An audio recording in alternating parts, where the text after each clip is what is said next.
Maayong gabi, pag-usap mga angkol ug mga auntie. Tugutin isab ko ninyo na mga itag katahuran. At syempre naman sa ating mga nakatutoy na mga pamangkin po natin. Hello!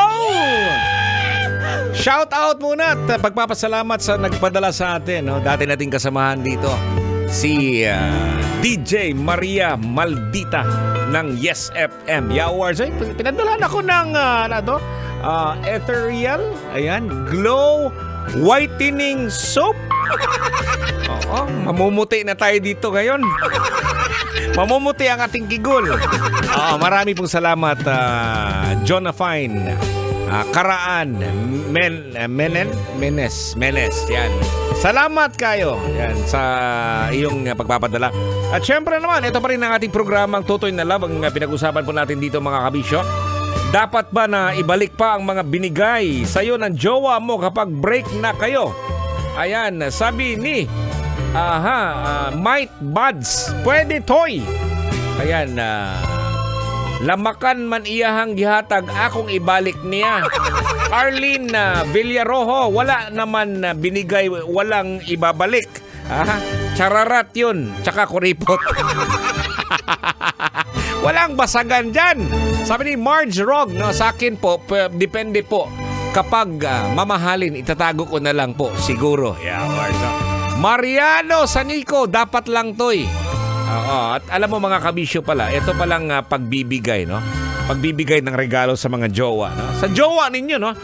Ito pala, ito yung pagpapalakas ng relasyon pala. No, hindi lang yung pasasalamat, no? Ang simpleng pagbibigay ng regalo ay maaring magpapatibay ng inyong relasyon. Lalong-lalo na pag nakahiring ka na merong mas mayaman na may planong ahasin. Gagapangin yung girlfriend mo. Ay, unahan mo na, mga kabisyo. Bilhan mo na ng mamahaling regalo. Baka maunahan ka pa. Ito pala yung nakakapagpasaya at nagbibigay ng positibong emosyon na lalim ng koneksyon ninyong dalawa. O siyempre naman, pag mahal yung presyo, mas mahal talaga. Totoo ba yung ganon?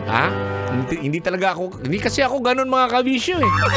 Tanungin mo pa yung asawa ko. Ang bihira naman. Kuripot katoy. Ayan, alam mo mga kabisyo, no? As a whole, no? Ito palang pagbibigay po ng regalo ay higit pa sa material na bagay. Siyempre, isang anyo ng communication at ng inyong damdamin. So, nakipag-communicate pala ang pagbibigay ng regalo sa iyong jowa o kaya partner.